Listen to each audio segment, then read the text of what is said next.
কারণ তাকদির লেখা হয়ে গেছে, হতাশার কোনো কারণ নাই। একটা প্রবণতা আমরা সমাজে দেখছি আত্মহত্যার। ইয়াং জেনারেশনকে আমরা নসিহত করবো যে ভুলেও নিজের জীবনকে বিসর্জন দিতে যাবেন। আল্লাহ রাব্বুল আলামিন আপনাদেরকে সৃষ্টি করেছেন তার ইবাদত করার জন্য এবং তার জমিনে তার দিনটাকে প্রতিষ্ঠা করার জন্য। খেলায় খেলায় আপনার জীবনটা নষ্ট করবেন না, ঠিক আছে ভাই? আল্লাহ বোঝার তৌফিক দান করেন।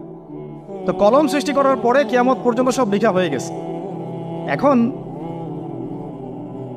আমাদের এই পৃথিবীতে তো মানুষ ছিল না, ছিল? এদিকে মনোযোগ দেন।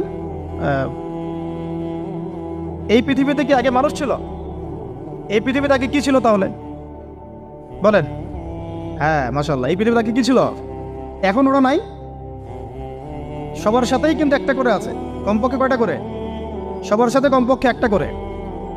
আর কোন কোন জায়গা আছে যেখানে জিনের বড় বড় আখড়া আছে। পৃথিবীতে যে জায়গাগুলো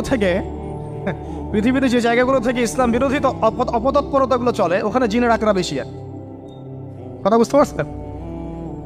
তো জিন জাতিকে আল্লাহ পাক ধ্বংস করে দিয়েছেন তাদের পাপের কারণে, আল্লাহ দ্রোহিতার কারণে, অবাধ্যতার কারণে।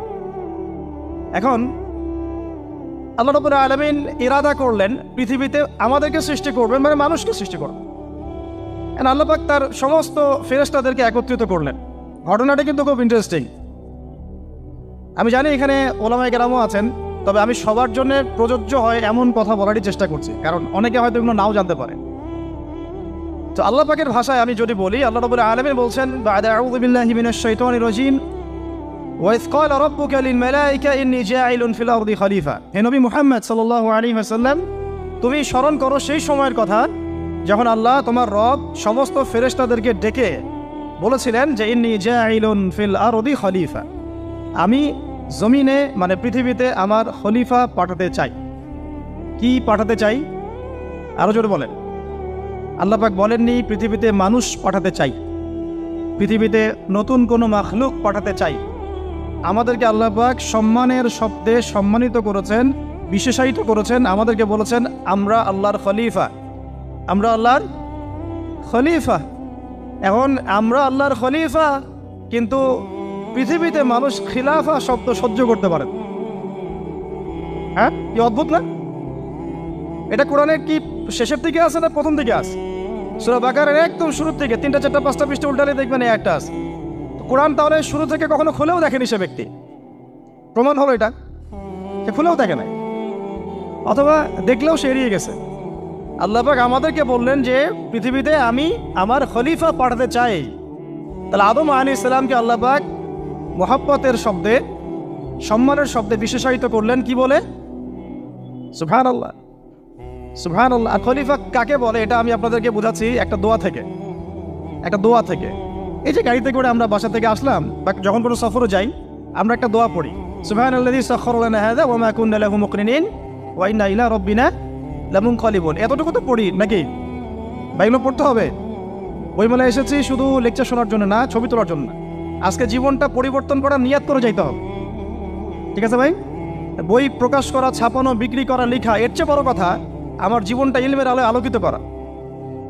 আমি বই লিখলাম ধরেন একটা, আমার মধ্যে সেই আমল নাই, লাভ নাই। লাভ আছে? আমি বই ছাপাইছি 100, 200, 500, 1000, আমি নিজেই আমল করি না, হবে? আগে আমল জরুরি। ইলমের সাথে আমলটা খুব বেশি জরুরি। আলেম তাকেই বলা হয় যে ইলম অনুযায়ী আমল করে। আর আল্লাহ পাক বলেন, লিমা তাকুলুনা মা লা তাফআলুন, তোমরা এমন কথা কেন বলো যে আমল নিজেরাই করো না? কাবুরা মাকতান ইনদাল্লাহ আন তাকুলু মা লা তাফআলুন, আল্লাহর কাছে সবচেয়ে গর্হিত একটা অপরাধ, তোমরা একটা কথা বলবা কিন্তু আমল করবা না। তো দোয়াটা মুখস্থ করবেন। এই দোয়ার নিচে একটা অংশ আছে, আল্লাহুম্মা আনতা সাহিবু বিস সাফারি। আমার কথাটা শুনেন, খলিফার অর্থটা বুঝেন। অনেকে তো অনেকভাবে ব্যাখ্যা করে আর কি। আল্লাহুম্মা আনতা সাহিবু ফিস সাফারি, আল্লাহ তুমি এই সফরে আমার সাথী। সফরে বের হওয়ার সময় দোয়া পড়ছি আমরা, আল্লাহুম্মা আনতা সাহিবু ফিস সাফারি, আল্লাহ তুমি এই সফরে আমার সাথী। ওয়াল খলিফাতু ফিল আহলি ওয়া মালি, আল্লাহ আমি তো বাসায় নাই, আমার বাসার আহাল মালের খলিফা হচ্ছে তুমি আল্লাহ। তাহলে খলিফা শব্দতে কি বুঝলেন? আল্লাহ আমার বাসার আহাল মালের খলিফা মানে কি? আমার স্থলাভিষিক্ত তুমি আল্লাহ, আমি ওখানে নাই বাসায়, আমি সফরে বের হয়ে গেছে, আমার স্ত্রী, আমার সন্তান, আমার মাল, আমার জান, এগুলোর দায়িত্ব তোমার, তুমি খলিফা। কত চমৎকার দোয়া। তাহলে পৃথিবীতে আমি আমার খলিফা পাঠাতে চাচ্ছি, তার অর্থ কি? আল্লাহ রাব্বুল আলামিন এই পৃথিবীতে আমাদেরকে তার প্রতিনিধি বানিয়েছেন। সুবহানাল্লাহ, সুবহানাল্লাহ। তাহলে আমরা নিজেদের আত্মপরিচয় ভুলে গেলাম যে আমরা আল্লাহর প্রতিনিধি পৃথিবীতে, তাই না? আমরা এখন আব্রাহাম লিঙ্কনের পূজা করতেছি। আব্রাহাম লিঙ্কনের পূজা তো বুঝেন না আপনারা, এটা হচ্ছে ওই যে সকল ডেমোক্রেসির পূজার। আদতে প্রকৃত গণতন্ত্র বলে কিছু নাই এই বিশ্বের মধ্যে, যা আছে এগুলো তথাকথিত আর স্লোগান, জাস্ট, আর কিছু না। এটা যারা চর্চা করে তারাও জানে, আমাদের কাছে তারাই বলে। আদতে এই আপনার কমিউনিজমের কথা বলেন, এই লেনিন স্টেলিনারিজমের কথা বলেন, আপনি মুসলিনের কথা বলেন, চাইনিজ দর্শনের কথা বলেন, রাশিয়ান দর্শনের কথা বলেন, আর এই যে আরেকটা কি চলতেছে সেকুলারিজমের কথা বলেন, ন্যাশনালিজমের কথা বলেন, এগুলো একটা তাত্ত্বিক মতবাদ শুধুমাত্র। প্রকৃত মতবাদগুলো আপনি পাবেন বিশুদ্ধ যেগুলো কোরআন এবং হাদিসেই, এর বাইরে নাই। তা আমরা কিন্তু আল্লাহর খলিফা পরিচয় দিতে এখন দ্বিধাবোধ করতেছি। এই জমিনে আল্লাহ পাক আমাদেরকে তার খলিফা বানিয়ে পাঠিয়েছে। এখন খলিফা হলাম কিভাবে, কিসের গুণে খলিফা হলাম? প্রশ্নটা এটা।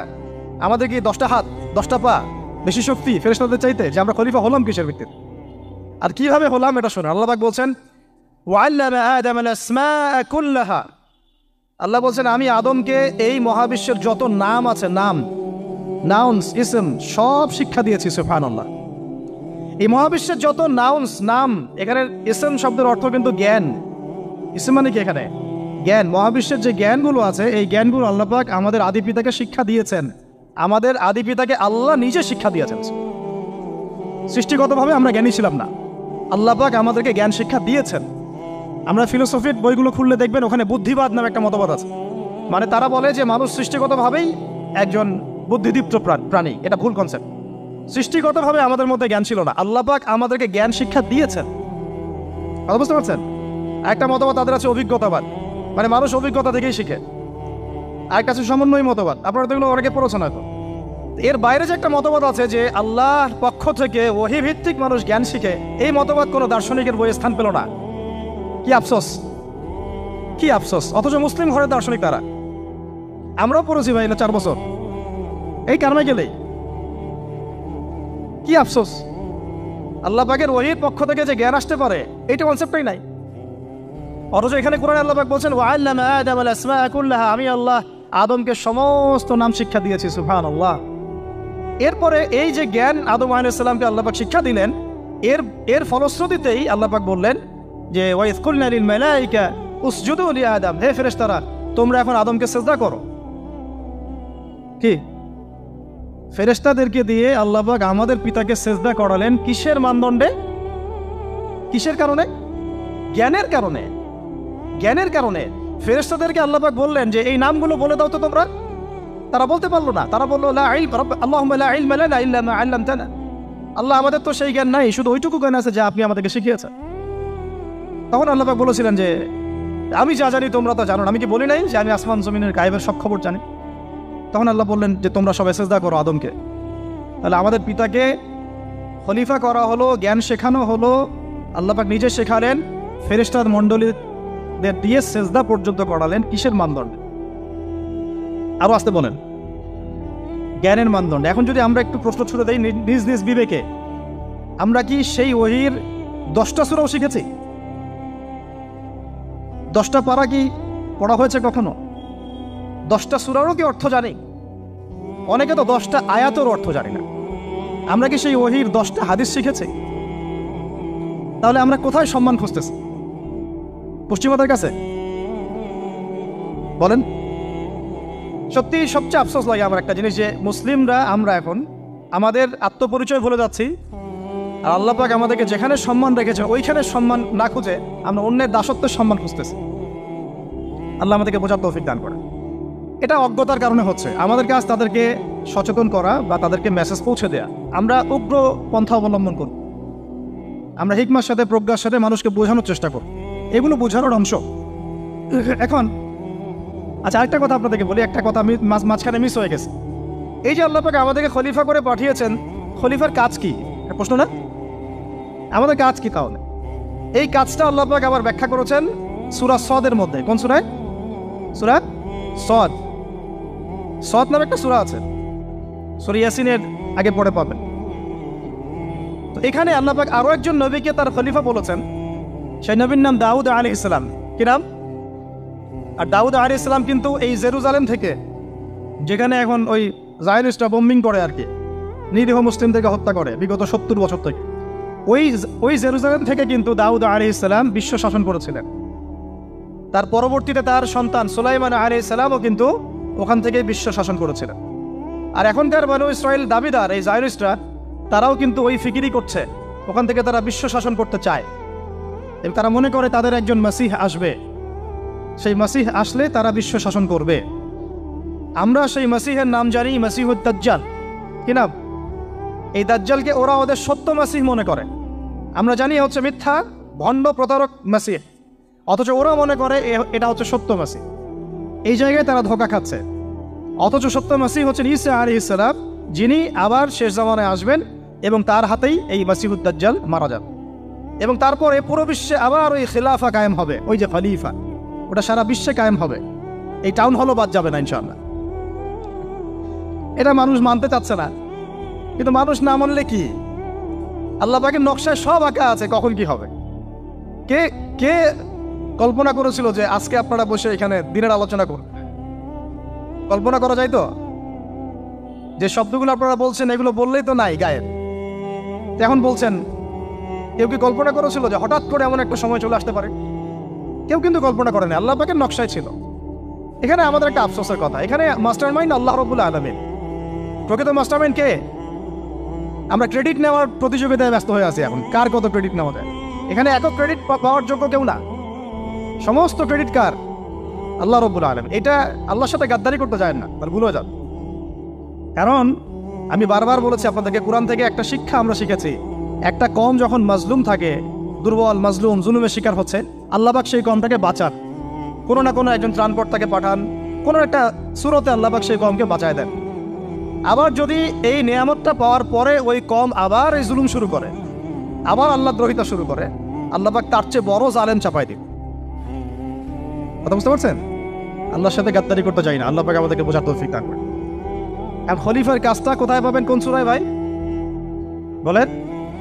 সূরা সাদে আল্লাহ পাক দাউদ আলাইহিস সালামকে খলিফা সম্বোধন করে বলছেন, ইয়া দাউদ, কি চমৎকার আহ্বান, ইয়া দাউদ, হে দাউদ, ইন্না জাআলনাকা খলিফাতান ফিল আরদ।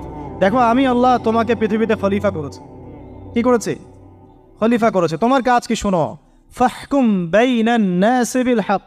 বোঝার চেষ্টা করেন একজন খলিফার কাজ কি। খলিফা মানে আল্লাহর প্রতিনিধি, জমিনে যে দায়িত্বশীল, অন্য মানুষের উপরে যে দায়িত্বশীল, তার কাজ ফাহকুম বাইনান নাসি বিল হক, মানুষের মাঝে ন্যায় বিচার প্রতিষ্ঠা করবে, এটা তোমার কাজ। তাহলে এখন যারা আমরা এই জায়গায় আছি বা ভবিষ্যতে আসবো, আরও কাল আগাতে থাকবে, সময় আগাতে থাকবে, নতুন নতুন নেতৃত্ব আসবে, সবার ফাংশন একটাই, ফাহকুম বাইনান নাসি বিল হক। আমাদের কাজ হবে মানুষের মাঝখানে কি করা, ন্যায় বিচার, বিচার ফয়সালার ক্ষেত্রে ইনসাফ করা, ন্যায় বিচার করা। ন্যায় বিচার তো এখন জাদুঘরে আছে নাকি? হ্যাঁ, কোনো কোনো ক্ষেত্রে আমরা চাই না যে ন্যায় বিচার জাদুঘরে যাক, আমরা চাই আবারও ন্যায় এবং সাম্যের সমাজ প্রতিষ্ঠা। ইনশাআল্লাহ এরপর থেকে আমরা কোনো অন্যায় সহ্য করব না। ইনশাআল্লাহ এরপর থেকে আমরা কোনো জল্লাদতন্ত্র কায়েম করতে দিব না। আমাদের যা আছে তাই নিয়ে প্রতিবাদ হবে ইনশাআল্লাহ। কারণ এখনকার প্রজন্ম প্রতিবাদের ভাষা বুঝে।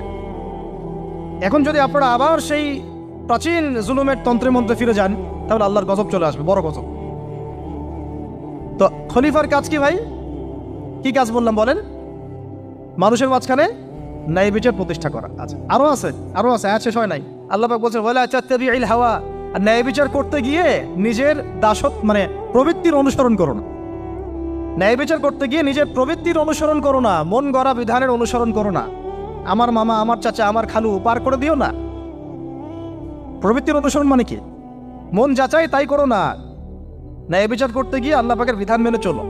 আর সূরা মাইদাতে আল্লাহ পাক বলেছেন আয়াত নাম্বার 44, 45, 47-এ, ওয়ামান লাম ইয়াহকুম বিমা আনজালাল্লাহ ফাউলাইকা হুমুল কাফিরুন।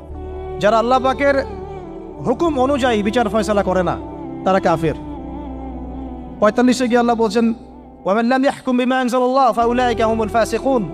যারা আল্লাহ পাকের বিধান অনুযায়ী বিচার ফয়সালা করে না, এরা ফাসিক, পাপাচারী।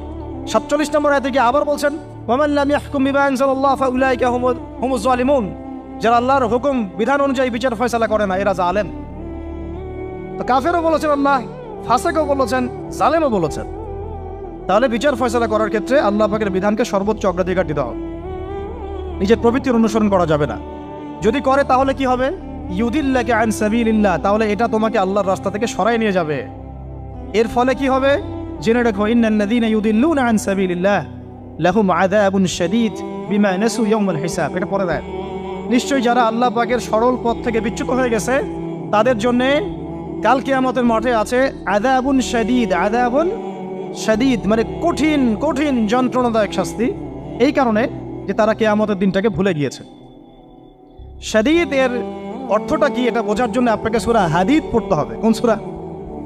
আসলে কোরআনের আয়াতগুলো হচ্ছে আকাশের তারার মতো। তারা দেখবেন আকাশের তারা দেখাও সুন্নত। ইসলাম তো রসকসহীন ধর্ম না রে ভাই, সবকিছুই আছে এখানে। আসলে আমরা জানি না বলে আমরা মনে করি যে এখানে কোনো বিনোদনই নাই, তাই না? এই গান বাজনা না করলে কি হয়, মন শান্তি হয়, এরকম একটা ভাব। যদি আপনি কোরআনের ভিতর ঢুকে যান, আপনার হৃদয়ে এমন নূর আসবে, এমন তৃপ্তি আসবে যে ওগুলো আপনার শুনতে ইচ্ছা করবে না, আপনি কান বন্ধ করে ফেলবেন, নিজেই বলতেই হবে না। এখন কিছু নতুন ইসলামিস্ট আসছে, তারা এগুলোকে ইসলামের অন্তর্ভুক্ত বলে মনে করার দাবি করতেছে, যেগুলো এগুলো তো নিষেধ নাই, এগুলো তো নিষেধ করা হয় নাই। কতটুকু জানেন ইসলাম সম্পর্কে? আপনি না জেনে কেন কথা বলেন?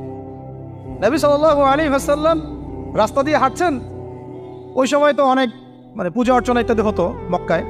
তো এখানে ঢাকঢোলের শব্দ আসছে, নবী সাল্লাল্লাহু আলাইহি ওয়াসাল্লাম নিজের 2 আঙ্গুল কানের মধ্যে ঢুকিয়ে দিলেন, দিয়ে পাশে একজন সাহাবী তাকে জিজ্ঞাসা করছেন হাঁটতে হাঁটতে হাঁটতে হাঁটতে, তুমি কি এখন আওয়াজ শুনতে পাচ্ছ? সাহাবী বলে, না ইয়া রাসূলুল্লাহ, এখন আওয়াজ শুনতে পাচ্ছি না। তখন তিনি কান বের করলেন। এটা নবীর সুন্নত। আর আমরা নবীর সুন্নতকে উল্টাই দিচ্ছি কিভাবে দেখেন, আমাদের কানেই এখন ইয়ারফোন। উনি যেটা শুনে কান বন্ধ করতেন ওইটা আমরা কানে ঢুকায় রাখছি একবার। আল্লাহ আমাদেরকে বোঝার তৌফিক দান করেন। দেখেন, আমরা তো সবাই পাপী। আমার মনে হয় না আমরা কেউ নবী সাল্লাল্লাহু আলাইহি ওয়াসাল্লামের সুপারিশ ছাড়া পার পাবো, এমনটা মনে হয় না আমার। সবাই পাপী, আপনি আমি আমরা সবাই। তো সেই যে নবীর সুপারিশ আমরা প্রত্যাশা করছি, সেই নবীর সুন্নতকে যদি এইভাবে অবজ্ঞা করতে থাকি, তাহলে কি সুপারিশ পাবো ভাই? কি মনে হয় আপনাদের? অ্যাটলিস্ট সুন্নতকে তো সম্মান করতে হবে নাকি? আল্লাহ বোঝার তৌফিক দান করেন। আমি তাহলে যেটা বলছিলাম যে আল্লাহ পাকের বিধান অনুযায়ী বিচার ফয়সালা করতে হবে, এটা খলিফার কাজ। ন্যায় বিচার করতে হবে মানুষের মাঝখানে, এবং নিজের প্রবৃত্তির অনুসরণ করা যাবে না, তাহলে আল্লাহর পথ থেকে দূরে সরাই দিবে। এখানেই বললাম শাদীদ বুঝতে গেলে আপনাকে কোন সূরা পড়তে হবে? সূরা হাদীদ।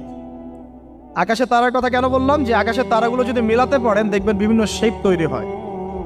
প্রত্যেকটা তারার অবস্থানের গাণিতিক একটা ব্যাখ্যা আছে। যারা অ্যাস্ট্রোনমি নিয়ে পড়াশোনা করেন তারা জানেন, এগুলো সবাই জানবেন না। প্রত্যেকটা তারাকে আল্লাহ পাক এত সূক্ষ্মভাবে স্থাপন করেছেন যে যদি সামান্য একটু ডানে বামে এগুলো সরে যায়, মহাবিশ্বের এই স্থিতিশীলতা নষ্ট হয়ে যাবে। এবং এটার কসমও আল্লাহ পাক কোরআনে করেছেন সূরা ওয়াকিয়ার মধ্যে। কোন সূরা? সূরা ওয়াকিয়াতে আল্লাহ পাক বলেছেন, ফালা উকসিমু বিমাওয়াকিইন নুজুম, আমি তারার অবস্থান স্থলের স্থিতির কসম করে বলছি। আল্লাহ পাক এর কসম করেছেন। কত গুরুত্বপূর্ণ জিনিস, ঠিক আছে? তো পরেরগুলো বললাম না। সূরা হাদীদ কেন পড়বেন? সূরা হাদীদ আল্লাহ পাক বলেছেন যে ওয়ানজালনাল হাদীদা ফীহি বাসুন শাদীদ। এই যে শাদীদ বোঝাতে গিয়ে হাদীদে আসছে। আল্লাহ পাক বলছেন যে আমি আল্লাহ পৃথিবীতে আসমান থেকে লোহা নাজিল করেছি। অবাক করার বিষয় না? লোহার খনি খুঁজতেছেন আপনারা মাটির নিচে, তাই না? আল্লাহ পাক বলছেন আমি লোহা নাজিল করেছি। আনজালনা, ঠিক যেমন ইন্না আনজালনাহু ফী লাইলাতুল কদর, আমি লাইলাতুল কদরে কোরআন নাজিল করেছি, আসমান থেকে নাজিল হয়েছে, তাই না? এরকমই ওয়ানজালনাল হাদীদা, আমি হাদীদ লোহা নাজিল করেছি। ফীহি বাসুন শাদীদ, যে লোহার মধ্যে আছে কঠিন শক্তি আছে। আয়রন যে অণু পরমাণুগুলো, এগুলোর শক্তি সবচেয়ে বেশি না? কেমিস্ট্রিতে আপনারা পড়েছেন। তাহলে এখন আল্লাহ পাক বলছেন কিয়ামতের দিন তাদের জন্য আযাবুন শাদীদ, যারা আল্লাহ পাকের খলিফার দায়িত্ব পালন করবে না, যারা খলিফার দায়িত্ব পেয়েও ন্যায় বিচার করবে না, ইনসাফ করবে না, প্রবৃত্তির অনুসরণ করবে, ঠিক আছে, আল্লাহর পথ থেকে বিচ্যুত হয়ে যাবে, তাদের জন্য কিয়ামতের মাঠে এই শাস্তি আছে। তাহলে আমরা কি খলিফা শব্দ বুঝতে পারলাম? আমাদের পিতা যে খলিফা, এটা কি বুঝতে পারলাম? তাহলে এখন বলেন তো, প্রত্যেক নবী কি আল্লাহর খলিফা ছিলেন না? ছিলেন কি না? প্রত্যেক নবী কি আল্লাহর বিধান দিয়ে বিচার ফয়সালা করেন নাই? মানুষের মাঝখানে ইনসাফ করেন নাই? ন্যায় বিচার প্রতিষ্ঠা করেন নাই? এরপরে সাহাবাই কেরামের যুগে তারা কি ন্যায় বিচার প্রতিষ্ঠা করেন নাই? তাহলে হঠাৎ করে কি হলো বিশ্ববাসীর মধ্যে যে একেবারে কোরআন হাদিস এর মৌলিক বিষয়গুলো এগুলো সব পাশ কাটিয়ে আমরা মানব রচিত বিধানগুলোর দিকে চলে গেলাম? রহস্যজনক না বিষয়টা? এটা হচ্ছে দাজ্জালীয় একটা শাসন আসতেছে সামনে। দাজ্জাল নিজেকে খোদা বলে দাবি করবে এবং সে সমস্ত মানব জাতিকে বোঝাবে যে সেই খোদা, নাউযুবিল্লাহ। সে অনেক ভেলকি দেখাবে, মানুষকে তার দিকে টেনে নিয়ে আসবে। এমনকি সে এক হাতে জান্নাত এক হাতে জাহান্নাম নিয়ে ঘুরবে। নবীজি বলেছেন যে তার জান্নাতে প্রবেশ করবে ওটাই তার জাহান্নাম, আর যে তার জাহান্নামে প্রবেশ করবে সেটাই হচ্ছে জান্নাত। তাহলে পুরো বিশ্ববাসীকে আল্লাহ থেকে দূরে সরিয়ে একটা গডলেস ওয়ার্ল্ডে রূপান্তরিত করার একটা তৎপরতা চলছে, লক্ষ্য করতেছেন না? এটা মূলত আপকামিং যে দাজ্জালীয় সভ্যতার ভবিষ্যৎবাণী নবীজি করেছেন, এই দিকেই ওয়ার্ল্ড যাচ্ছে আস্তে আস্তে আস্তে আস্তে ওই দিকে যাচ্ছে। তবে নবীজি এটাও বলেছেন সাল্লাল্লাহু আলাইহি ওয়াসাল্লাম যে আমার উম্মতের মধ্যে একটা তয়ফা, একটা দল, কিছু মানুষ সবসময় হকের উপর অটল থাকবে ইনশাআল্লাহ, কিন্তু তাদের সংখ্যা হবে খুব কম। এখন আমাকে আপনারাই বলেন যে ওই হকের উপর অটল থাকতে হলে আমার সেই জ্ঞান লাগবে কি লাগবে না? বলেন। যেই জ্ঞান আমাদের পিতাকে শেখানো হয়েছে, দেখবেন প্রত্যেকটা মানুষের মধ্যে কিছু প্রতিভা আছে, সৃজনশীলতা আছে, আছে না? একটা বুদ্ধিদীপ্ত একটা তাড়না মানুষের ভিতরে কাজ করে। এটা কোত্থেকে আসছে জানেন? আমাদের পিতার ডিএনএ থেকে আসছে। আমাদের পিতার ডিএনএ থেকে, আমরা কিন্তু সবাই তার সন্তান। এরপরে পৃথিবীতে মানুষ পাপাচারে যখন লিপ্ত হলো প্রচন্ড রকম, তখন নূহ আলাইহিস সালামকে আল্লাহ পাক পাঠান এবং তিনি প্রায় 950 বছর দাওয়াতের কাজ করলেন। 40টা বা 80টা পরিবার ইসলাম কবুল করল। তখন আল্লাহ পাক এই মুমিনদেরকে বাদ দিয়ে সবাইকে গারদ করে দিলেন, ধ্বংস করে দিলেন। মানে আমরা যারা পৃথিবীতে এখন বেঁচে আছি, যে আপনি আমি, আপনাদের নাম আমি জানি না, আমরা যারা বেঁচে আছি আমরা কিন্তু কোনো না কোনোভাবে ওই 40 বা 80 পরিবারের সন্তান। আমরা আত্মীয়, কিন্তু আমরা সবাই কিন্তু আত্মীয়, জানেন? 40টা বা 80টা পরিবার বাদ দিয়ে বাকি সব মানুষকে আল্লাহ পাক ধ্বংস করে দিয়েছিলেন নূহ আলাইহিস সালামের মহাপ্লাবনে। ঘটনা জানেন না? 40 বা 80টা পরিবারকে বাদ দিয়ে বাকি সবাইকে আল্লাহ পাক ধ্বংস করেছেন ওই মহাপ্লাবনে। তাহলে এখন এই বিশ্বে যত মানুষ আছে তারা কয়টা পরিবারের সন্তান? ওই 40-80। আমরা কোনো না কোনোভাবে একে অপরের আত্মীয় হই। মুসলিম অমুসলিম সবাই, মুসলিম অমুসলিম সবাই। আমরা যে অসাম্প্রদায়িকতার কথা বলি না, এই শব্দটাকে ভালো অর্থে নেওয়া যায়। কি অর্থে? অন্যান্য ধর্মাবলম্বী মানুষ যারা তারা তাদের ধর্ম স্বাধীনভাবে পালন করবে, কোনো সমস্যা নেই, আমরা তাদের এই কাজে বাধা দিতে যাব না। একইভাবে আমরা আমাদের ধর্ম স্বাধীনভাবে পালন করব, তারা এখানে কোনো বাধা দিতে পারবে না। সিম্পল। তারা তাদের উৎসব তাদের মতো পালন করবে, আমরা আমাদের উৎসব আমাদের মতো পালন। না আমি মূর্তি পাহারা দিতে যাব, আর না আমি মূর্তি ভাঙতে যাব। সিম্পল। আমি পাহারাও দিতে যাব না, ভাঙতেও যাব না। সিম্পল। আমরা কি কুরবানিতে তাদেরকে বলতে পারবো ভাই আসেন আমার বাসায় দাওয়াত খান? এটা হয় কখনো? লাকুম দীনুকুম ওয়ালিয়া দিন, আপনাদের দিন আপনাদের, আমাদের দিন আমার। সিম্পল। এই অর্থে ঠিক আছে। কিন্তু সব ধর্ম মিলে যে নতুন ধর্ম বানানোর চেষ্টা করা হচ্ছে বাংলাদেশে, এটা ঠিক নাই। এটা শুভঙ্করের ফাঁকি। সব ধর্ম মিলে নতুন ধর্ম করার কোনো সুযোগ নাই। আমরা সবাই এক পরিবারের সন্তান। এখন আমাকে বলেন, নূহ আলাইহিস সালামের একটা ছেলে ছিল, নাম জানেন? কি নাম বলেন? কে? না না, মাশাআল্লাহ। কয় ছেলে ছিল তার? হ্যাঁ না, মূলত 4জন সন্তান থেকে বড় বড় 4টা গোত্র সৃষ্টি হয়েছে। শাম এক সন্তানের নাম কি? এটাকে কেন্দ্র করে এই যে সিরিয়ান কন্টিনেন্টে, পুরো প্যালেস্টাইন, সিরিয়ান, অ্যারাবিয়ান কন্টিনেন্টে যত মানুষ তার বংশধর। ঠিক আছে? হাম, একটা সন্তানের নাম হাম। এখান থেকে আফ্রিকার যে কালো কালো মানুষগুলো সব তাদের বংশধর। একটা হচ্ছে ইয়াফাস, ইউরোপিয়ান যারা সাদা চামড়া, সব এদের বংশধর। আরেকটা যে কেনান। এই ছেলেটা কি বলেছিল? বাবা ডাকছে নৌকায় আসো তাড়াতাড়ি, নৌকায় আসো তাড়াতাড়ি, না হলে আজকে আল্লাহ পাক আযাব দিয়ে ধ্বংস করে দিবে। সে নবীর সন্তান হওয়ার পরেও আল্লাহ প্রদত্ত ওহীর জ্ঞানকে মূল্যায়ন না করার কারণে ধ্বংস হয়ে গেল। আর ওই 40টা বা 80টা পরিবার নাজাত পেল কিভাবে? আল্লাহর পক্ষ থেকে নাজিলকৃত ওহীর জ্ঞানকে প্রাধান্য দিয়ে আনুগত্য করে। তাহলে কোন জ্ঞানকে আমরা প্রাধান্য দিব ভাই? আমি বলছি না যে আমরা দুনিয়াবী জ্ঞানগুলোকে শিখবো না, ওই প্রসঙ্গে আমি একটু পরে আসছি যে আমরা শিখবো এবং কিভাবে শিখবো, কতটুকু শিখবো। আগে এই অংশটুকু শেষ করি। ঠিক একইভাবে আপনারা কি আদ জাতির নাম জানেন? আদ, সামুদ, ওই যে সৌদি আরব এখন যেখানে লাইন বানাচ্ছে, লাইন প্রজেক্ট, ওই আল-ওলা বলে, আল-ওলা লাইন প্রজেক্ট বানাচ্ছে দেখবেন অনলাইনে, ওই জায়গা দিয়ে নবী সাল্লাল্লাহু আলাইহি ওয়াসাল্লাম তাবুক যুদ্ধের সময় গিয়েছিলেন। যাওয়ার সময় তিনি বলেছিলেন, তোমরা মাথা নিচু করে কান্নাকাটি করতে করতে এখান থেকে অতিক্রম করো। সাহাবীরা মাথার উপর কাপড় দিয়ে কান্নাকাটি করতে করতে জায়গাটা পার করেছেন, কারণ ওই জায়গায় সামুদ জাতি ছিল যাদেরকে ধ্বংস করা হয়েছে। ওটা হচ্ছে এখন পর্যটন স্পট। সুবহানাল্লাহ। তো আদ এবং সামুদ জাতিকে আল্লাহ পাক ধ্বংস করলেন, কিন্তু তাদেরকে করেন নাই যারা ওহীর জ্ঞানকে প্রাধান্য দিয়েছে। ইব্রাহিম আলাইহিস সালাম কোন জ্ঞানের বদৌলতে আল্লাহকে চিনলেন? মানব রচিত জ্ঞান নাকি আল্লাহর পক্ষ থেকে নাজিলকৃত জ্ঞান? বলেন।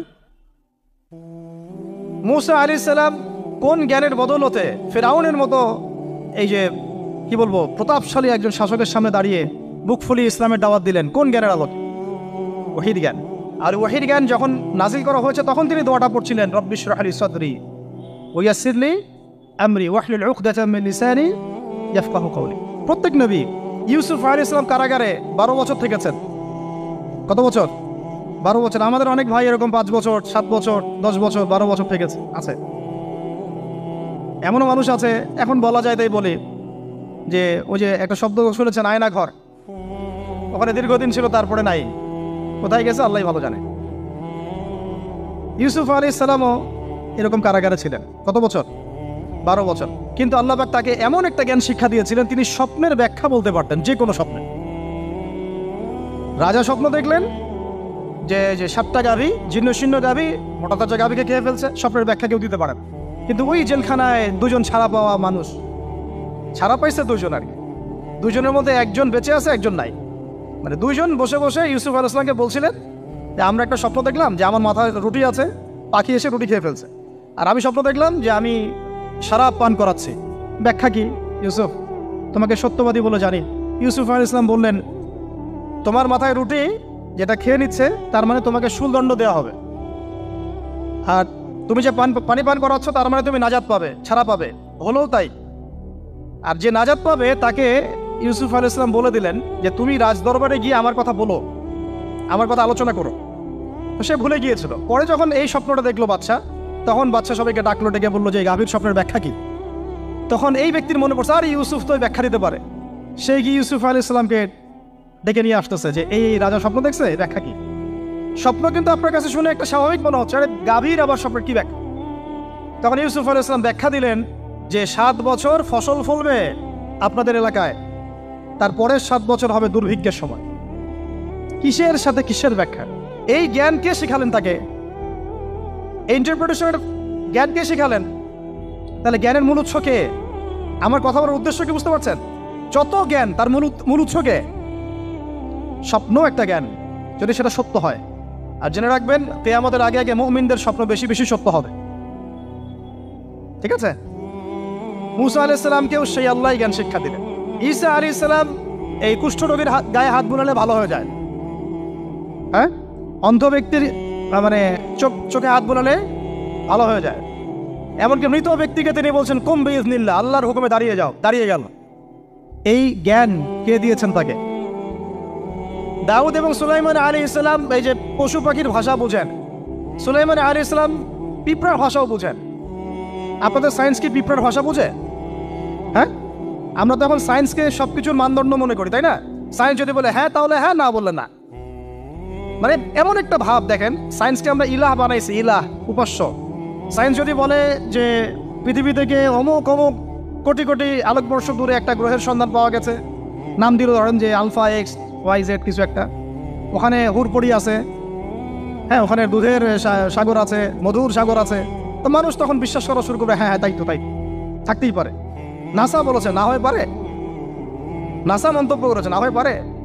ওরকম যদি বলে অনেক দূরে একটা আগুনের একটা বিশাল ইয়া পাওয়া গেছে, গ্রহ পাওয়া গেছে, ওখানে আযাব দেওয়া হয়, শাস্তি দেওয়া হয়, ওখানে অন্য মাখলুক আছে, ওদের ভাষায় এলিয়েন আর কি, মানুষ বিশ্বাস করে।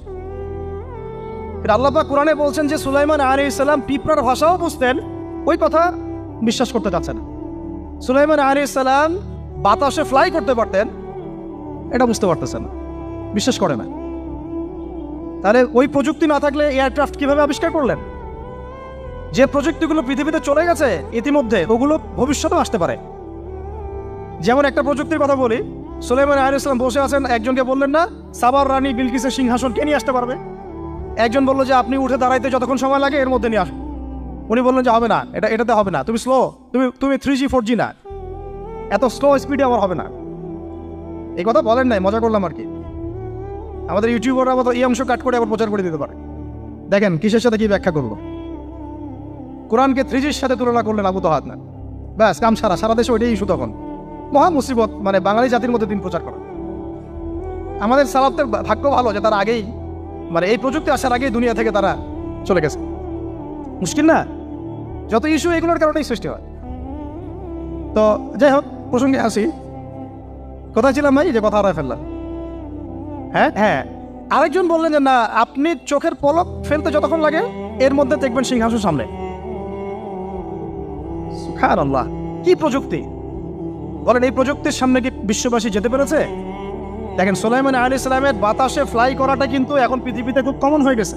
আমরা সবাই ফ্লাই করতেছি বাতাসে, তাই না?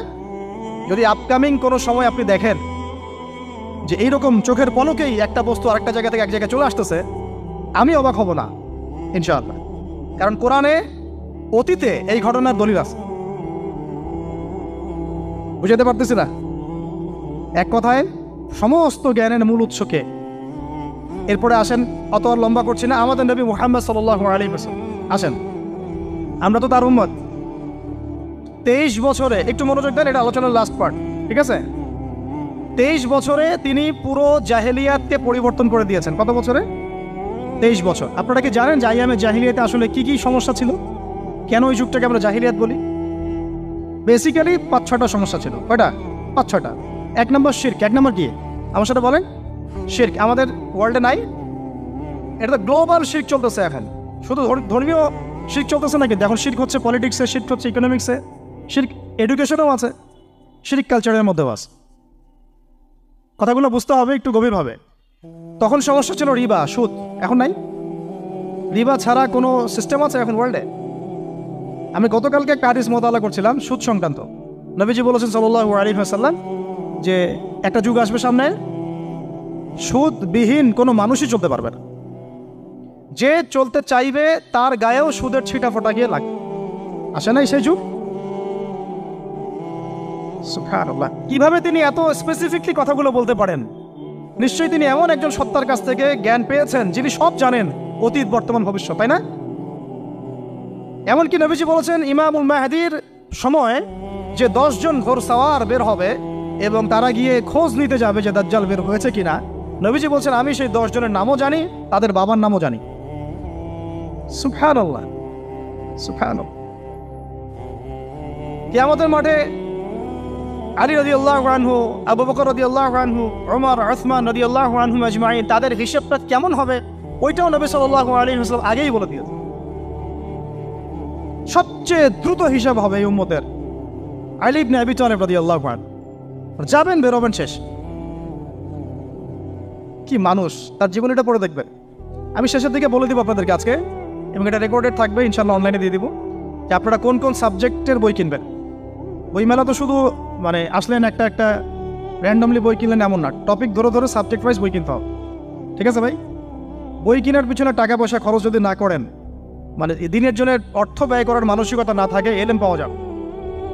অনেক মুহাদ্দিস নিজের গায়ের জামা খুলে দিয়ে পর্যন্ত বই নিয়ে বাসায় গিয়েছে, জানেন? তাদের সমস্ত সম্পত্তি বিক্রি করে দিয়েছেন বই কেনার জন্য। আজকে সকালে আমাদের এক ভাই মজাকারা করছিলেন যে আমারই এক ওস্তাদ, বাংলাদেশের অনেক বরেণ্য একজন আলেমে দিন, প্রবীণ আলেমে দিন, তার কথা আলোচনা হচ্ছিল যে তিনি কিতাব পড়তে পড়তে পড়তে হঠাৎ একটা কিতাব তিনি খুঁজে পাচ্ছেন না। তো ছাত্রদেরকে পাঠালেন যে খুঁজে নিয়ে আসো তো, কোথায় আছে, কেউ খুঁজে পায় না। তিনি নাকি ওযু করে এসে নামাজ, 2 রাকাত নামাজ পড়ে বাচ্চার মতো হাউমাউ করে কান্নাকাটি শুরু করলেন, আল্লাহ আমার সেই কিতাব কোথায় গেল, আমার কিতাবটা এনে দেয়। তলাবুল ইলম কাকে বলে দেখেন, ইলমের তালেব, ইলমের ছাত্র কাকে বলে? এই যে ইলমের ছাত্র, আমরা কি ছাত্র হইতে পারছি? একটা বইয়ের দাম যদি দেখি 100 টাকা, বাস আমাদের গায়ে লাগে। 100 টাকা দিয়ে তো আপনার গার্লফ্রেন্ডকে নিয়ে বসতে গায়ে লাগে না, বসলে তো 500 টাকা চলে যায়। আর এখনকার মেয়েরা তো খায়ও বেশি, ডেটিংয়ের সময় আর কি, তাই না? অনেকে দেখা যায় যে এটাকেই প্রফেশন বানায় ফেলছে না। জিনা থেকে বাঁচতে হবে, জিনা থেকে বাঁচতে না পারলে কলবে আল্লাহ নূর আসবে না। আল্লাহ পাক আমাদের কথাগুলো বোঝার তৌফিক দান করেন, আমিন। জিনা, আবার বলছি, জিনা থেকে বাঁচতে হবে, অন্যথায় কলবে নূর আসবে না। আল্লাহ পাক আমাদেরকে বোঝার তৌফিক দান করেন, আমিন। কোথায় ছিলাম ভাই? বলেন। 1 নম্বর কি ছিল? শিরক। 2 নম্বর রিবা, সুদ। ওইটা বলতে গিয়ে হাদিসটার কথা বলেছিলাম। এই সুদটা কি এখন বেশি না কম? এখন সুদ মানুষ খাচ্ছে, যুক্তিও দিচ্ছে যে এই যুগে এখন সুদ না খাইলে কি চলে। একদিন একটা মসজিদে বয়ান করছিলাম, তো মসজিদে বয়ানের মাঝখানে একজন দাঁড়ায় গেল, দাঁড়ায় আমাকে বলছে যে উস্তাদ, হুজুর বুঝলাম আপনার সব কথা ঠিক আছে, এখন আমার 1 লাখ টাকা ধার লাগবে, আমি কোত্থেকে নিব? বলেন আসলে উত্তর দিবেন কি? হ্যাঁ, সুদের ক্ষতিকর বিষয়গুলো যেমন বলতে হবে, সুদবিহীন ব্যাংকিং সিস্টেম এবং অর্থনৈতিক ব্যবস্থাও তো চালু করতে হবে। সেটা কি? সেটা হচ্ছে যাকাত। সেটা কি? যাকাত, সাদাকা এবং কর্জে হাসানা। এগুলো তো চালু করছি না আমরা শুধু কথা বলছি তাত্ত্বিক যে সুদ হারাম। আমিও তো অনেক জায়গায় বলছি, কারণ বলতে হচ্ছে, নাহলে আপনার জানাতে তো হবে। সুদের পাপের সবচেয়ে নিম্ন শাখা হচ্ছে মায়ের সাথে জেনা করা, সর্বোচ্চ শাখা হচ্ছে আল্লাহ এবং তার রাসূলের সাথে যুদ্ধ করা। একটা হাদিস বুখারীতে এরকমও আসছে, বুখারীতে কি তিরমিজিতে, আমি রেফারেন্সটা ভুলে যাচ্ছি, তবে হাদিসটা সহিহ। নবী সাল্লাল্লাহু আলাইহি ওয়াসাল্লাম বলেছেন, যে ব্যক্তি 1 দিরহাম সুদ খায় সে যেন 36 বার জেনা করে। আর আপনারা তো জানেন, এটা আমার বলার দরকার নাই, 4 শ্রেণীর মানুষকে নবীজি অভিশাপ দিয়েছেন, যে নিজে খায়, তারপরে যে সুদ দেয়, যে লিখে রাখে, যে সাক্ষী থাকে। তা আমি বলতে চাচ্ছি, আইয়ামে জাহিলিয়াতে এই সুদটা ছিল, আমাদের এই বর্তমান ওয়ার্ল্ড অ্যাফেয়ার্সে নাই। বাংলাদেশ একটা কান্ট্রি হিসেবে চিন্তা করবেন না, আপনি গ্লোবালি চিন্তা করবেন, কারণ এখন একটা দেশ স্বতন্ত্রভাবে চলতে পারে না। ওয়ার্ল্ড ব্যাংকের সাথে আপনাকে ডিল করতে হবে, IMF এর সাথে। আমি যদি প্রেসিডেন্ট হই, তাও আমাকে করতে হবে, আপনি হলে আপনাকে করতে হবে। তো কথা বলে তো শুধু কথা বলে লাভ নাই, আপনার বিকল্পটা কি? আসল বিকল্প ব্যবস্থাটা কি? এটা তো মূল কথা। ইকোনমিক্স নিয়ে কতগুলো কিতাব আছে এখানে, ইসলামিক ইকোনমিক্স নিয়ে আমরা কতগুলো কিতাব ছাপাইছি, বর্তমান ওয়ার্ল্ড অ্যাফেয়ার্স নিয়ে আমরা কতগুলো কিতাব ছাপাইছি। নবী সাল্লাল্লাহু আলাইহি ওয়াসাল্লাম বলেছেন, শেষ জামানার সবচাইতে আমার উম্মতের উপর ভয়াবহ ফিতনা হচ্ছে মাসিহুদ দাজ্জাল। কি নাম বলেন? এখন আপনি আমাকে মাদ্রাসার পুরো সিলেবাসে কন্টেন্টে আমাকে দাজ্জাল নিয়ে একটা ফ্যাকাল্টি দেখান, আছে? কয়টা কিতাব আছে? সবচেয়ে ভয়াবহ ফিতনা, নবীর মুখে, নিজের মুখে বল, সবচেয়ে ভয়াবহ, এর চেয়ে ভয়াবহ কোনো ফিতনা আসে নাই, আসবেও না। তো এখন আপনি আমাকে বলেন যে এই ফিতনা সংক্রান্ত কতগুলো কিতাব আপনার কাছে আছে বাসায়, বলেন। তাহলে গ্যাপস আছে না আমাদের মধ্যে, গ্যাপ ফিল আপ করতে হবে। কথাগুলো বলার উদ্দেশ্য হচ্ছে গ্যাপসটা ফিল আপ করা। তো এই রিবার সমস্যাটা এখনো আছে। আল্লাহ পাক আমাদেরকে রিবা মুক্ত জিন্দেগি দান করেন, আমি। এবং আমি রিকোয়েস্ট করব বিনয়ের সাথে যে আমাদের ঊর্ধ্বতন কর্তৃপক্ষ যারা আছেন, শুধু একটা কাজ করেন না, একটা কাজ 1টা বছর করেই দেখেন না কি হয়। প্রত্যেকটা মুসলিম, অমুসলিমদের কথা বলছেন, যেহেতু এটা খিলাফা স্টেট না, সেহেতু অমুসলিমরা এখানে জিজিয়া দিবে না। খিলাফা স্টেটে অমুসলিমরা জিজিয়া দেয়, এটা তো খিলাফা স্টেট না, এটা ডেমোক্রেটিক স্টেট এবং সেকুলার স্টেট। শুধু মুসলিমদের কাছ থেকে যাদের নিসাব পরিমাণ সম্পদ হয়েছে জাকাত দেওয়ার, সবার কাছ থেকে রাষ্ট্রীয়ভাবে বাধ্যতামূলক জাকাত নেন, দেখেন না অর্থনীতি সচল হয় না। 1টা বছর নিয়ে দেখেন না কি হয়। কেউ এই উদ্যোগ গ্রহণ করতে পারতেছে না। কেন হচ্ছে না আমরা বুঝতে পারতেছি না। কর্জে হাসানার এনজিও চালু করা যায়। আমরা অনেক সংগঠন করছি, সোশ্যাল, অরাজনৈতিক ইত্যাদি রাজনৈতিক। আমরা ইকোনমিক এনজিও খুব একটা করতে পারছি, কিন্তু এই জায়গাগুলো দখল করে ফেলছে। দেখেন কারা কারা, নাম বলতে যাচ্ছি না। এবং যারা দখল করছে তারা কিন্তু এখন রাষ্ট্রের অনেক বড় বড় জায়গা হস্তক্ষেপ করতেছে। ইভেন ট্রান্সজেন্ডারের মতো ইস্যু কিন্তু তারা ঢুকাই দিচ্ছে ভিতর, ঢুকায় না? উত্তরবঙ্গ জুড়ে, পুরো উত্তরবঙ্গ ঘুরে আসেন, দেখেন কাদের তৎপরতা বেশি। নীলফামারীতে সফর করে দেখলাম যে ওখানে একটা গ্রামের মধ্যে 24টা এনজিও কাজ করতেছে, শুধুই সব। তারপরে মানুষ তামাক চাষ করে খাচ্ছে। একটা দল দাবি করতেছে নবী সাল্লাল্লাহু আলাইহি ওয়াসাল্লাম ছাড়াও আরো নাকি নবী আসতে পারে, নাউযুবিল্লাহ। এবং ওই যে মির্জা গোলাম আহমেদও তাদের অন্তর্ভুক্ত। মানুষ ওই দলের নাম লেখাচ্ছে চাকরির জন্য, ব্যবসা করতেছে তারা দেশের মধ্যে। আরে ভাই, শুধুমাত্র তাত্ত্বিক কথাবার্তা না, আমাদের সংগ্রামটা কিন্তু বহুমুখী। শুধু ইলম অর্জন তো একটা বেসিক জিনিস, এই বেসিকটাই এখনো হচ্ছে না আমাদের। ইলম অর্জনটা বেসিক জিনিস, এটাই হচ্ছে না। এরপরে আপনার অর্থনীতি সমৃদ্ধ করা, সংস্কার করা, সমাজ সংস্কার করা, রাজনৈতিক অঙ্গনগুলোর মধ্যে যে অরাজকতা, এগুলোকে সংস্কার করা, কত কাজ আমাদের। কিন্তু আমরা কিন্তু একটা জায়গাতেও স্থির নাই। ইভেন একটা মাসালাতেও আমরা এক জায়গায় আসতে পারতেছি না, ঐক্যবদ্ধ হতে পারতেছি না। আমরা খুবই ব্যাকডেটেড চিন্তা করতেছি এই জায়গাতে। অথচ আমাদের উচিত ছিল এই প্রবলেমগুলোকে আরও 30-40 বছর আগে সলভ করা। তাহলে এখন হয়তো আপনি ভালো কিছু পেতেন। আমাকে একটা প্রতিষ্ঠান দেখান যেখানে নুরানি থেকে নিয়ে, মানে নুরানি থেকে দাওরা বা ক্লাস নার্সারি থেকে মাস্টার্স, এরকম সিলসিলায় ইসলামিক শিক্ষা এবং জেনারেল শিক্ষাকে একত্রিত করে একটা সিলেবাস মেনটেন করে পড়ানো হচ্ছে। আমাকে কয়েকটা প্রতিষ্ঠানের নাম বলেন, আমি ওখানে আমার মেয়েকে ভর্তি করাবো। আমাকে দেন, রেডিমেড দেন, আমার ছেলেকে ভর্তি করাবো। আমরা ফিকির করতেছি না। এটা হওয়া উচিত ছিল বিগত 30 বছর আগেই। আমি আপনাদেরকে বলি যে প্রকাশনা সংস্থার ভাইরা আছেন অনেকে এখানে। ধরেন আমাদের রংপুরের কোনো ভাই আপনাদেরকে পুরো 1 বিঘা জমি দিল, বা ধরেন 5 বিঘা জমি দিয়ে দিল, ঠিক আছে? আর আমরা সবাই মিলে দেশবাসীর কাছ থেকে টাকা কালেক্ট করে একটা কনস্ট্রাকশন দাঁড় করে প্রতিষ্ঠান দাঁড় করালাম, একেবারে অনার্স, মানে নুরানি থেকে নিয়ে, মানে প্লে গ্রুপ থেকে নিয়ে মাস্টার্স, এরকম ফ্যাকাল্টি আর করলাম। এখন ভাই আপনারা যারা বই প্রকাশ করতেছেন, আমাকে কি আপনারা বই দিতে পারবেন? প্রত্যেকটা ক্লাসে আমি কোন কোন বই পড়াবো পারবেন? আমাকে কি সিলেবাস দিতে পারবেন? কথা বলেন। প্লে গ্রুপে কোন কোন বই পড়াবো আমাকে দেন। নার্সারিতে দেন, STD 1-এ দেন, 2-তে দেন, 3-তে দেন, 5-এ দেন। এভাবে আপনি আমাকে ক্লাস 10 পর্যন্ত দেন। তারপরে কি আপনি আমাকে অনার্স, মাস্টার্স, এই ফ্যাকাল্টিগুলো আলাদা আলাদা, এগুলো কি ইউনিভার্সিটি আদলে আপনি কি আমাকে সাজা দিতে পারবেন? আমরা জায়গা দিব, টাকা দিব, প্রতিষ্ঠান করে দিব। প্রকাশনা সংস্থা থেকে কি আমরা এতটুকু পেতে পারি? তাহলে কাজের ক্ষেত্র আসলে কোনগুলা? আজকে আদনান ভাইয়ের একটা বই নিয়ে পড়তেছেন, কালকে অমুক ওস্তাদের একটা বই নিয়ে পড়তেছেন, আজকে এইটা, কালকে সেইটা। কনস্ট্রাকটিভ পড়াশোনাটা কোথায়? ধরেন এই যে আমাদের এক ভাই, পরিচিত ভাই, ওই ভাই যদি বলে যে আমি ভাই একসময় দিনের পথে ছিলাম না, এখন ইসলামের পথে আসছি, তো আমি এখন আলেম হইতে চাই। কি হইতে চাই? আলেম হইতে চাই, কিন্তু আমার মাদ্রাসায় পড়ার কোনো সুব্যবস্থা নাই। আচ্ছা, এখন কি তাকে আমরা 5 বছর বা 10 বছরের মধ্যে আলেমের সমপর্যায়ে নিয়ে যেতে কি পারবো? সেই সিলেবাস কি আমার কাছে আছে? বলেন।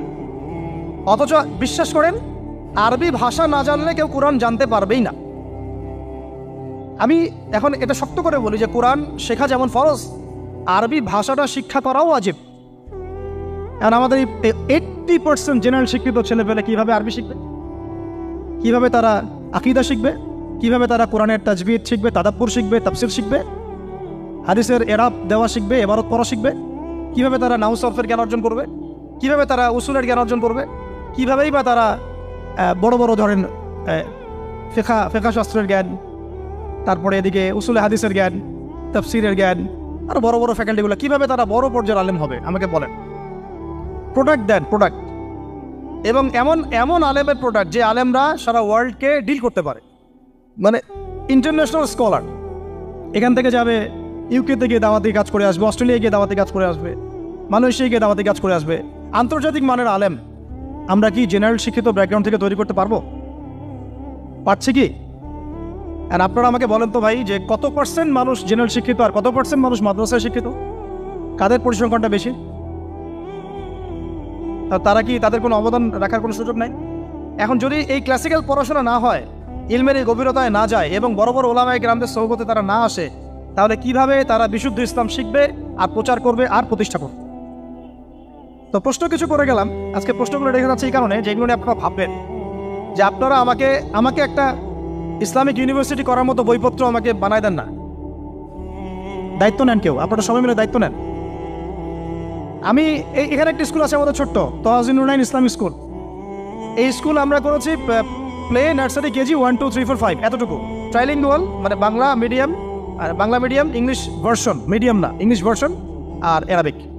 এই সিলেবাসটুকু করতে, এই 8টা ক্লাসের সিলেবাস করতে আমাকে 7 দিন 8 দিন একেবারে বাংলা বাজার ঘাটাঘাটি করে, ওই আমরা আগে তো ইংলিশ মিডিয়ামে পড়াশোনা করতাম, ওই অক্সফোর্ডের বই ঘাটাঘাটি করো, ব্রিটিশ কাউন্সিলের বই ঘাটাঘাটি করো, তারপরে ওদের ম্যাথামেটিক্স, ওদের সায়েন্স, আবার এই মাদ্রাসার অ্যারাবিক, এই আবার এই সরকারি কারিকুলামের বই, এগুলো ঘাটতে ঘাটতে ঘাটতে একটা সিলেবাস আমরা দাঁড় করাতে পারছি। মাত্র 5টা ক্লাস পড়তে পারবে। এরপরে এটা করতে গিয়ে যে দেখলাম যে আসলে এগুলোর যে এত ঘাটতি আছে বাজারে, রেডিমেড কোনো প্রোডাক্ট এগুলোর নাই। ঘুরে ফিরে কি সেই আমরা ওই একই জিনিসই চর্চা করতে থাকবো?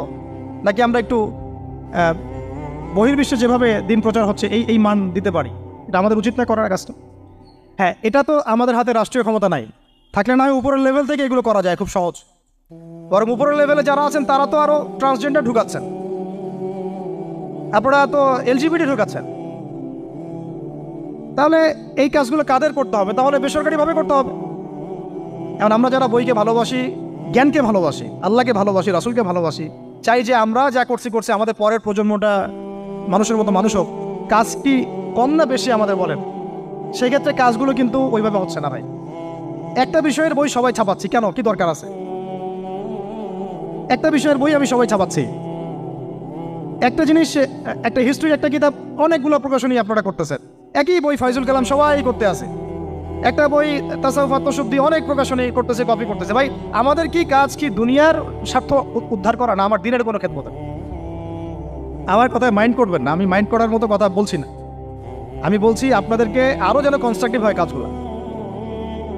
মানে আপনাদের সাথে আমি বসবো ইনশাল্লাহ আবার আলাদা করে, যে একটা আমাকে পুরো শিক্ষা ফর্মুলা আমাকে দিবেন, মানে প্রত্যেকটা ক্লাসের বই রেডি করে দিবেন, যাতে আমরা প্রতিষ্ঠান বানালেই একদম পুরা কমসে কম ক্লাস 1 থেকে 10 ঢেলে দিতে পারি, আমার পরিশ্রম করতে না হয়।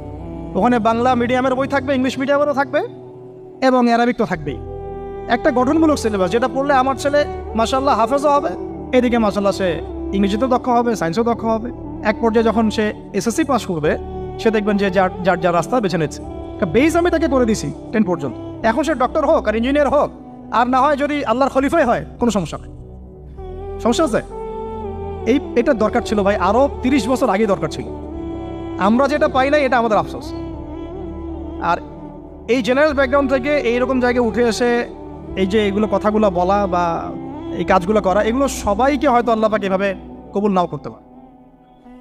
এর পিছনে অনেক গল্প থাকে, অনেক হিস্ট্রি, অনেক ত্যাগ, অনেক আত্মত্যাগ। এগুলো সবাই হতে পারবে না। কিছু মানুষ বের হয়ে আসছে, ডক্টর জাকির নাইক তো সবাই হতে পারে নাই, পারছে? তো এই জিনিসগুলো আমাদের বুঝতে হবে যে আমভাবে সবাই সব কিছু করতে পারবে না। আমাদের একটা একাডেমিক ফর্মুলা দরকার, যেখানে আমরা পড়বো, আমরা আলেম হয়ে বের হবো। পারা যাবে তো ইনশাআল্লাহ? আচ্ছা, অনেক গভীরে চলে গেছি, আপনাদেরকে মানে অনেক বেশি বিরক্ত করে ফেলতেছি আর কি। কথাগুলো বলার খুব মন চাচ্ছিল, তো বলে ফেললাম।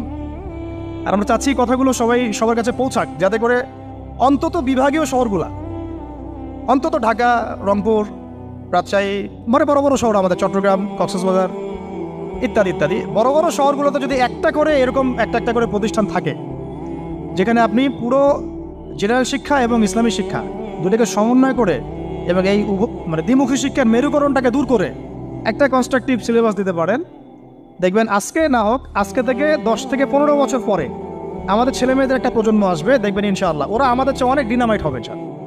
এই যে আজকে অনেকগুলো আয়াত বললাম, অনেকে হয়তো জানেন না বা পড়েন নাই, ওরা বলতেই বুঝে ফেলবে কোন সূরায় আছে। হবে না? সম্ভব। আর যদি না করতে পারি, তাহলে ঘুরে ফিরে ওই একই অবস্থা। ওইটা দিয়ে হবে না ভাই। এই মানে ইসলাম বিষয়টা কি, এটা এমন না যে কিছু অংশ নিলাম কিছু অংশ নিব না, এটা এমন না। নিলে ভাই নেওয়ার মতো নেওয়া লাগে। উদখুলু ফিস-সিলমি কাফা, একেবারে পরিপূর্ণরূপে দিনে প্রবেশ করে সিরিয়াসলি নেন। চান্স তো একটাই।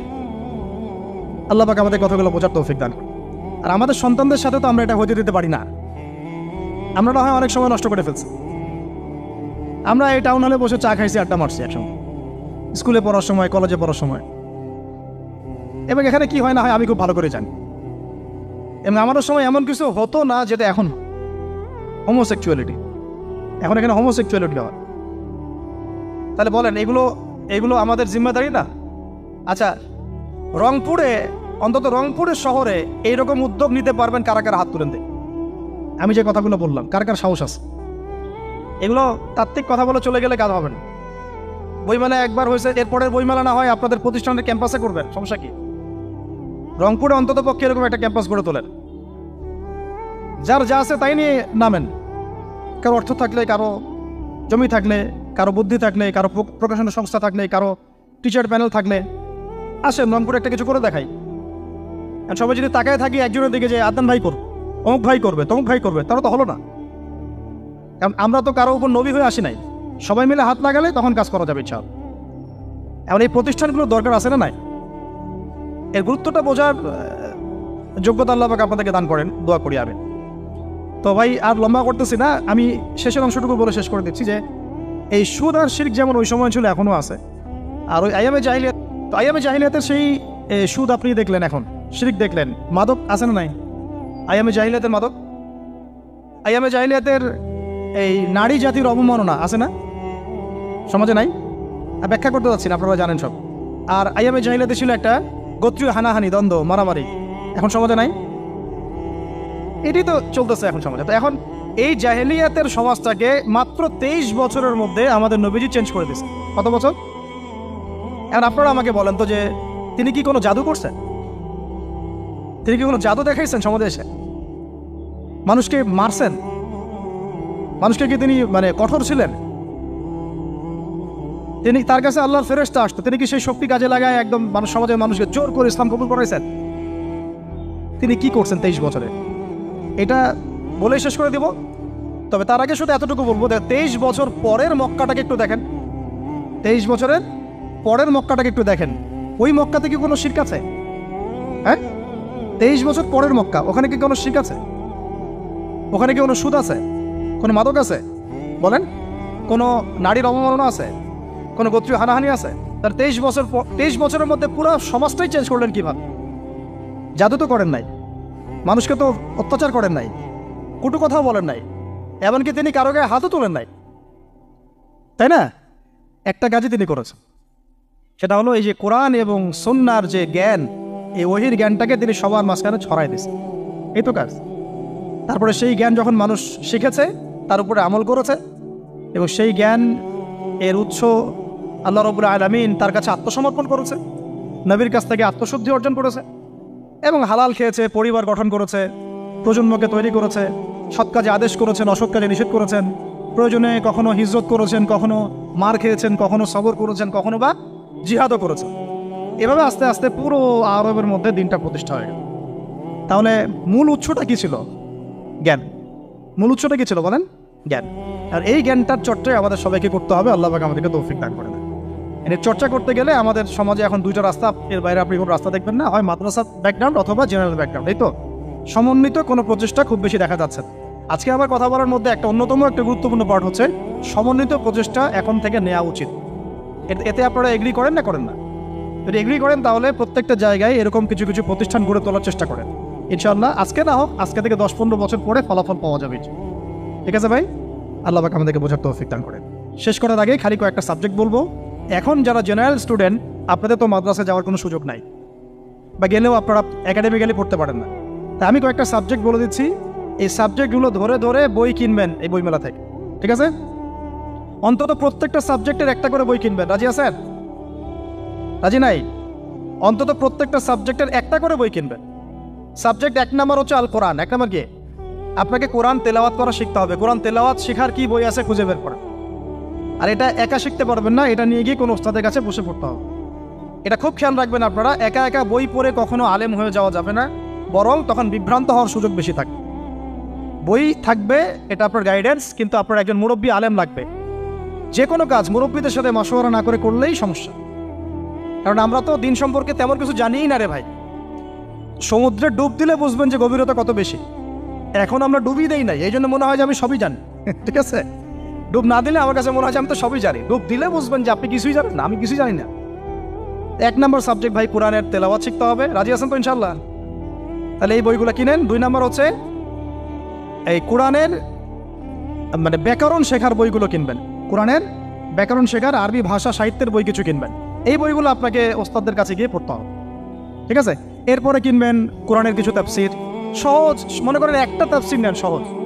কেউ মারিফুল কোরআন কিনেছেন, হয়তো কেউ সহজে অনুবাদ হয়েছে জালালাইন একটা কিনেছেন, কেউ হয়তো তাওজিউল কোরআন কিনেছেন। একটা তাফসির বাসায় রাখেন অন্তত, ঠিক আছে? এটা হলো 3টা। 4 নম্বর হচ্ছে হাদিসের অন্তত একটা বই কিনেন আজকে। হাদিসের সহজ কিতাব কিনবেন। অনেকে দেখা যায় যে ভাই একেবারে হেদায়েত পেয়ে সহিহ বুখারী নিয়ে বসে যান, একেবারেই গলত কাজ আপনাদের, একেবারেই গলত কাজ। সহিহ বুখারী পড়তে গেলে 12 বছর সময় লাগে মানুষ। ওই লেভেলে যাইতে একটা মানুষের 12 বছর সময় লাগে। ওটা সবার প্রথমে ওটা খুললে তো আপনি হাদিস বুঝবেনই না, মনে হবে যে হাদিস কোরআনের সাথে সাংঘর্ষিক, এরকম মনে হবে। সহজ থেকে 1 লাফে কি আমরা ক্লাস 10-এ যাই? আগে তো ক্লাস 1-এ ভর্তি হয়েছেন, তাহলে হাদিসের শাস্ত্রে আসছেন আগে বুখারি ধরতে গেলেন কেন? সবার আগে আপনি মৌলিক কিছু হাদিসে আরবাইন কিনেন, ফয়জুল কালাম কিনেন, আস্তে আস্তে আপনি বুলুগুল মারামে যান, রিয়াদুস সালিহিনে যান, মিশকাতে যান, আস্তে আস্তে আপনি তিরমিজি নাসাই করতে করতে সহিহ বুখারীতে যাবেন, সমস্যা নাই। ঠিক আছে, হাদিস আরেকটা বললাম, কটা হলো?